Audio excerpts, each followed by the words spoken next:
Hello, I'm Tracy Grimshaw. Welcome to A Current Affair. Well, they're supposed to look after roads and rubbish, but the mayor of this council is tapping ratepayers' money to pay for his university degree. And the locals say it does not pass the pub test. I'm not an Aussie battler, but I'm not going to be paying his bills. We need to get a couple of things into perspective here. He doesn't have to defend himself to me. He has to defend himself to the community. Can I ask more from Labor? There are some road councillors across the state and they need to be put into line. And you're not one of them? No, I'm absolutely not one of them, and my record speaks for itself. There's no doubt mayors play an important role in our community. But should our community foot the bill for our mayor's professional development? Simply put, does paying tens of thousands of dollars for our mayor's university degree pass the pub test? Well, no, after about 1 or 2 schoons I probably wouldn't know. A cul-de-sac of chaos. Well, at the moment it's costing me about $10,000. 10 grand? 10 grand. A rogue tree on council land is costing Alan thousands. The last bill was for 6.5. That's to have the pipes replaced all the way through to my sewerage. Nadia fears copping a nasty injury like this from a wonky footpath. It's only a matter of time before it's going to happen here. And John's blowing up over council mowing. The grass is nearly 1 metre high all the way along.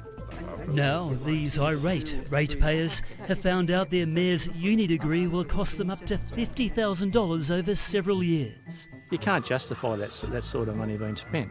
I work hard every day. I work 7 days a week. Cal Asfor is the mayor of Australia's 5th largest council, Canterbury Bankstown in southwest Sydney. He's been partial to a cold one after work in the past, so it's only appropriate we ask him that question. Does slugging the ratepayer for your hefty education expenses pass the pub test? Well, in my view it does, yes, but I understand there are some that might think it doesn't. Including his boss, New South Wales Local Government Minister Wendy Tuckerman. I would say no, it doesn't pass the pub test. She's demanding a please explain from Mayor Asfor. His Master's Business Administration degree has cost ratepayers $34,000 so far. I was shocked. I've had 17 years in local government and almost a decade as mayor. I've never heard of anything like that before. Mayoral professional development expenses vary greatly around the country. Brisbane is capped at just $2,500 a year. The Woollahra mayor in Sydney's eastern suburbs can spend a whopping $20,000 per annum. Canterbury Bankstown's limit is $15,000 a year. Mayor Asfor says he's only spent half that budget so far and is indignant at the minister's criticism. And if she really wants to ensure that there's a fair playing field, maybe she should look at those councils instead of picking on me and my council. So what's the problem here? Well, I guess it's that transparency. Has the community been notified about what that expense is? You know, does it meet the expectations of the community? Or indeed, a small Canterbury cul-de-sac. Well, they need to review the policy. That's lunacy. These blokes are on enough lurks and perks as it is, and good luck to them. Like, they work hard, but where are the results? There's no results here. One of your modules was accounting, correct? Yep. So why then do the council accounts show a $32 million loss?